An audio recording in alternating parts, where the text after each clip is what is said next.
balik lagi di Java Talks edisi Korea part 2. Masih ingat kan di video sebelumnya kita udah bahas culture shock di Korea? Kali ini aku akan membahas tentang rekomendasi-rekomendasi tentang kuliner, kafe viral, dan tips and trick shopping saat kalian traveling ke Korea. Tapi kalian jangan lupa untuk subscribe, like, dan komen. Yuk kita masuk ke topik kali ini. Pertama, kita akan membahas tentang kuliner, beberapa kuliner yang wajib kalian datengin selama traveling ke sana. Mulai dari street food dulu kali ya. Untuk street food sebenarnya pastinya yang wajib didatengin sebenarnya ya Myeongdong, nggak jauh-jauh dari Myeongdong, Hongdae, terus Gwangjang. Cuman itu menurut aku overrated ya untuk sekarang. Tapi kalau untuk first time nih kalian yang mau kalian yang mau liburan ke Korea, itu boleh sih kunjungin pertama kali untuk ke Myeongdong, ke Hongdae dan Gwangjang itu. Cuman untuk sekarang itu harganya sudah mulai harga turis nih, market-market itu, street food itu. Lalu juga tipe makanannya tuh banyak yang serupa, mulai dari tanghulu, mochi, corn dog, japchae, itu tuh banyak. Kalian bisa temuin, kalau misalnya kalian explore Myeongdong nih, dari ujung ke ujung, itu kalian bisa nemuin makanan yang serupa, itu banyak. Jadi mungkin kalian kurang mendapatkan esensi lokal atau makanan lokal langsung di sana sih sebenarnya. Menurutku nih street food kuliner yang wajib kalian datengin atau bisa dibilang underrated ya, yaitu kalian bisa ke Namdaemun, terus ke Mangwon dan Itaewon sebenarnya. Nah Itaewon ini tuh terkenal daerah yang muslim friendly, ada masjid terbesar di sana, lalu juga banyak restoran halal, makanan Asia pun juga banyak, mulai dari makanan Singapura, Malaysia, Indonesia pun juga ada, bahkan sampai makanan Timur Tengah Turki kayak kebab itu juga banyak di sana. Nah kalian juga bisa yang mungkin ingin mencari restoran halal itu banyak banget di daerah Itaewon. Nah kalau di daerah Namdaemun sama Mangwon nih itu tuh sama street food juga, cuman dia lebih ke pasar lokal Korea yang dimana harganya pasti jauh lebih affordable, dan tentunya kalian juga bisa temuin makanan-makanan khas Korea langsung di sana gitu ya. Jadi banyak varian juga, nggak monoton sama terus seperti corn dog, japchae gitu. Cuma tapi kalau untuk first time aku saranin, tapi kalau untuk first time ya pasti aku juga saranin kalian once in a lifetime juga pasti wajib kunjungin Myeongdong dan kawan-kawannya. Lalu kalau untuk fried chicken, nah Korea ini kan terkenal sama fried chicken ya, ayam goreng. Kalau misalnya kalian suka nonton drakor, pasti pemainnya atau misalnya scene-nya itu banyak banget yang suka makan ayam goreng, ya nggak sih? Tapi aku rekomendasiin banget untuk kalian cobain namanya BHC Chicken. Ini dia BHC Chicken, kalian cobain menu yang terkenalnya itu Burinkles yang disiram bubuk keju, itu enak banget, kalian wajib cobain di sana. Dan selain BHC juga ada BBQ chicken, atau misalnya kalian bisa makan fried chicken apa aja di sana sebenarnya juga enak. Cuman yang paling aku rekomendasiin dan wajib kalian cobain yaitu BHC chicken di Korea. Itu banyak branchnya, kalian bisa temuin di mana aja, bisa cari juga di Google Maps, oke? Lalu aku juga rekomendasiin wajib banget makan Subing Cafe, yaitu alias es-serut Korea. Jadi tuh es-serutnya beda nih dari es-serut lainnya. Es-serut yang ini, yang asli Korea itu bener-bener teksturnya thick dan gak cepat mencair juga, dan banyak banget toppingnya. Kalian kalau misalnya mau lihat nih fotonya kayak gini, ya kan, ini super duper massive, gede banget, terus toppingnya juga banyak dan branchnya juga banyak. Kalian juga bisa searching dulu sebelum pergi ke sana.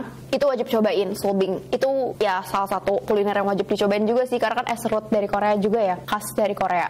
Nah versi budgetnya untuk kalian yang mau budgeting selama di Korea, kalian juga bisa makan di supermarketnya yang terkenal dengan pouch drink, bibimbap, onigiri. Kalian bisa temuin dan bisa dapetin harga makanan dengan 1.000 won aja gitu. Jadi kalian kalau misalnya mau lagi on budget gitu ya, liburannya pengen ngerasain perjalanannya dan pengen ngerasain euforianya aja kalau lagi traveling, makanannya mah on budget aja. Nah kalian bisa pergi ke Siu atau GS25, disitu kalian bisa jajan atau makan siang juga udah banyak pilihannya, mulai dari bibimbap itu 2000 won aja udah kenyang untuk kita sendiri.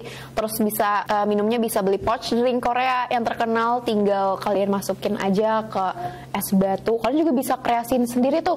Di situ ada susu banana milk khas Korea. Terus kalian tinggal bisa beli teh-tehan Korea juga dari pouch drink itu. Nanti kalian bisa kreasiin sendiri dan pasti juga masih on budget, tenang aja. Tips and tricks kuliner di Korea. Kalau bisa kalian makan di daerah Gangnam atau sekitar atau di dekat universitas, karena cenderung pasti akan lebih murah. Gitu sih tips and triknya.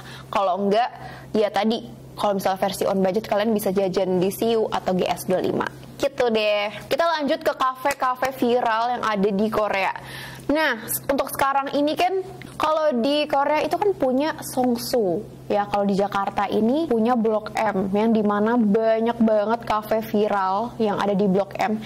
Nah, mereka tuh bagusnya, mereka tuh inspired by Korea sebenarnya. Tapi kalian kalau misalnya mau kunjungin kafe viral yang aslinya dari Korea, aku punya beberapa pilihan, mulai dari pastries-nya. Kalau misalnya kalian cari pastries yang enak, atau mungkin kalian lebih cari ambience-nya, atau misalnya kalian lebih ke mau WFC di sana gitu ya, dengan nyaman, ambience-nya bagus, dan pastry juga enak. Ini dia beberapa pilihan kafe untuk kalian yang wajib kalian kunjungin. Pertama, kalau misalnya kalian mau cari pastries yang enak-enak seperti croissant, terus cheesecake ataupun pastries lainnya, kalian bisa datang ke Nudek. Ini salah satu kafe terkenal yang ada di Korea, sampai dia sekarang udah punya 3 cabang ya kalau nggak salah.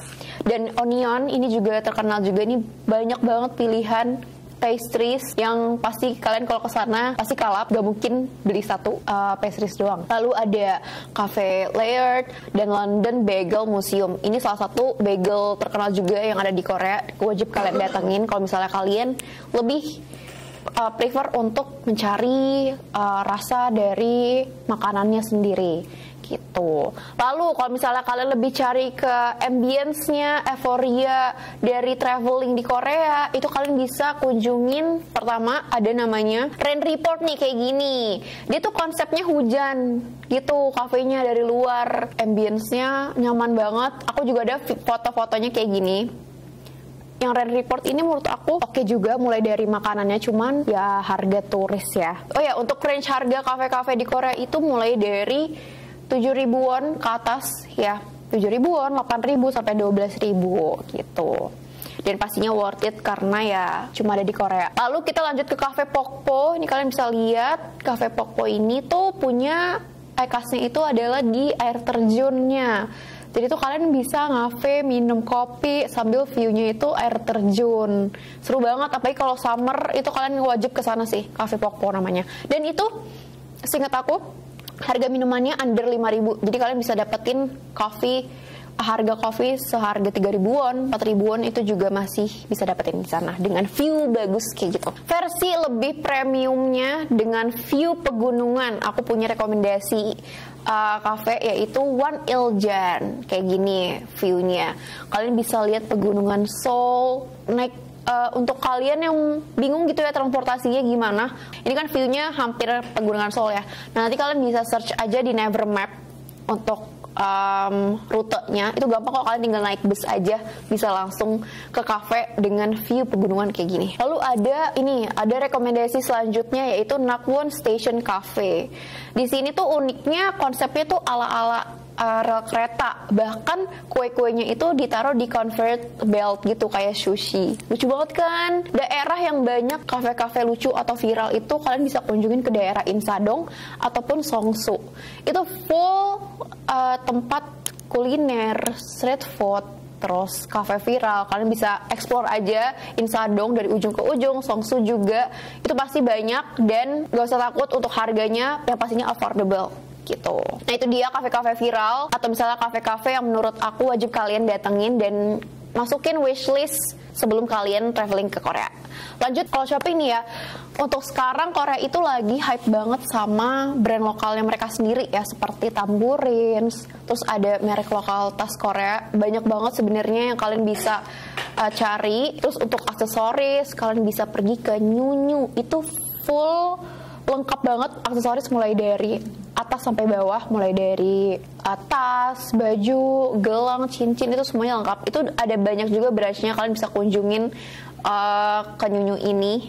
Lalu yang pastinya wajib tempat shopping yang kalian wajib datengin yaitu Olive Young. Olive Young ini terkenal dengan skincare dan brand makeup yang bagus ya, dan harganya tenang aja, walaupun mereka tuh terkenal dengan skincare Korea, makeup Korea, tapi harganya affordable.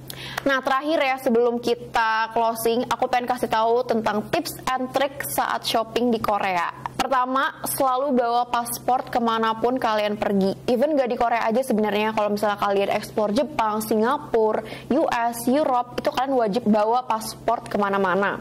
Kenapa kalian harus membawa paspor kemana-mana? Karena kalian sebagai turis bisa mendapatkan tax free di negara yang kalian kunjungin. Nah, tax free di Korea ini kalian minimum harus mengeluarkan 50.000 won alias 500.000 rupiah. Jadi nanti kalau misalnya kalian belanja sepatu atau misalnya belanja makeup, jangan lupa untuk inisiatif bertanya apakah di store itu ada tax free atau enggak. Nah, biasanya tax free ini tuh punya dua pilihan nih cara klaimnya. Kalian bisa klaim langsung ke store-nya, entah nanti di store itu ada ada mesinnya sendiri, atau misalnya kalian disuruh klaim di bandara gitu. Itu kalian bisa pilihannya cuma dua, entah kalian bisa klaim langsung atau misalnya klaim di bandara. Nah, di bandara pun juga ada sign-nya ya untuk tax free refund. Tax refund maksudnya. Itu dia tips and tricksnya. Jangan lupa diklaim tax refundnya, karena sayang banget kita sebagai turis bisa mendapatkan tax free saat belanja di negara luar gitu. Nah, itu dia rekomendasi tentang kuliner, cafe viral, shopping, tips and tricksnya. Jangan lupa dicatat dan take notes juga sebelum kalian traveling ke sana. So, jangan lupa untuk subscribe, like, dan komen nih negara dan topik apa lagi yang menarik yang akan aku bahas di next episode. See you di next episode. Bye!